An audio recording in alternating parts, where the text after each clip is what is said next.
家好，欢迎回到林子的健康生活频道。今天呢，我跟大家来聊一聊如何选择购买钙的补充剂。作为一个营养师呢，经常被朋友和家人问到的问题，除了该怎么样吃能更健康以外呢，就是如果我想购买补充剂该怎么选择。今天呢，我不会给大家推荐任何的保健品，只是说如果您真的有需要来购买补充剂的话，要如何的选择接下来我会讲一些注意的事项。今天主要讲的是钙的补充剂。那钙呢，大家肯定都不陌生，然后对我们的骨骼健康非常的重要。除了骨骼健康呢，我们的心脏、肌肉还有神经都需要充足的钙来保持正常的工作和运转。吃哪些东西能补充钙呢？营养师当然是推崇大家来从新鲜的食物中摄取所有的营养物质啦。那我们大概来讲一下，首先是乳制品，相信大家都不陌生。牛奶、酸奶和芝士里面都有丰富的钙。第二类呢是绿叶蔬菜，所以平时要多吃菜也能够补钙。第三类呢就是一些带骨的鱼，比如说您可以吃一点三文鱼或者是沙丁鱼的罐头，里面的钙质都是很高的。最后一点呢就是还有添加钙还有维生素 D 的一些食品或者是饮品了。并不是所有的人群都需要额外的补充钙。那您肯定会想说，那我需要额外补充钙吗？如果您平时的饮食非常的均衡规律的话，我们不需要额外的担心。但是如果您是素食者或者是有乳糖不耐受的情况呢，可能需要额外的考虑一下补钙，因为您的乳制品摄入非常的少或者是完全没有。再者就是高钠饮食，如果您平时吃饭呢口味比较重，然后吃很多盐或者是一些腌制的精加工的食物的话，里面的钠的含量都会比较的高。我们体内如果钠的摄入过高的话，会加速钙质的流失。如果你有骨质疏松的问题呢，那当然要额外的补充钙和维生素 D 了。再者呢，就是长期接受皮质类固醇治疗的人群，可能会造成一些钙的缺乏。最后一类呢，就是如果您有肠胃上的一些问题，消化吸收不是很好就会造成一些维生素或者是矿物质的这么一种缺乏。如果你有以上我说的这些情况呢，那您是要考虑适当的服用一些额外的钙补充剂啦。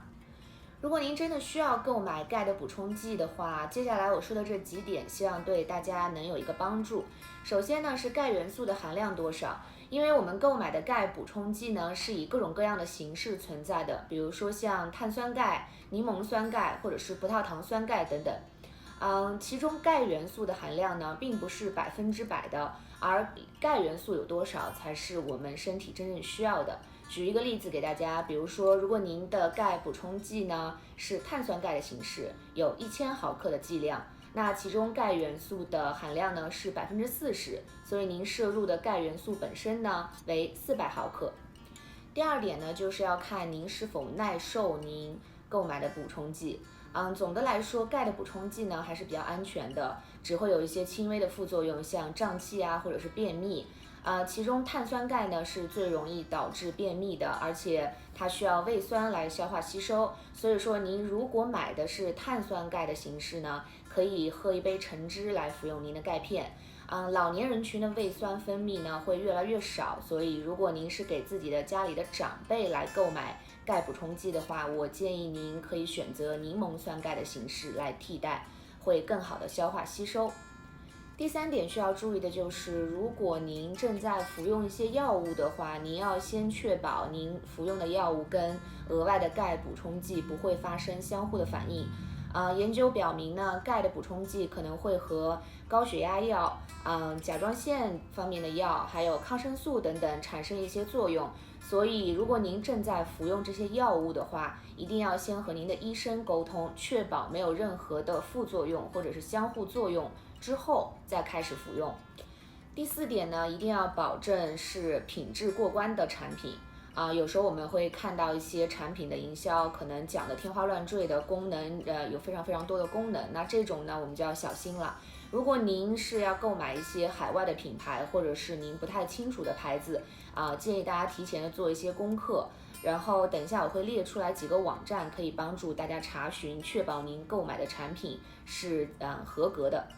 第5点呢，您可能要问说哪种形式的钙补充剂是最好的呢？像钙的补充剂有钙片，然后粉末状，可能还有一些液体或者是胶囊，还有咀嚼类的。其实呢，它并没有非常大的一个差别。如果您觉得胶囊或者是药片比较难吞咽的话，可能像老年人牙口不好，或者是吞咽功能下降的话，您可以选择粉末或者是液体状。这个可以根据您的喜好来决定。最后一点，我想要说的是，怎样吃钙补充剂的吸收效果最好？几乎是所有的钙补充剂呢，都是小剂量的情况下吸收的效果最好。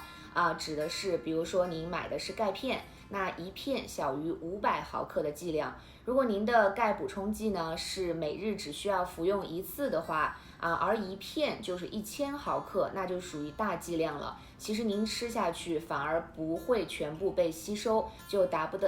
到您所期待的功效。所以我们建议您可以选择每日服用2到3次的钙片，而每一片的含量小于500毫克，这样每一次都能被充分的吸收。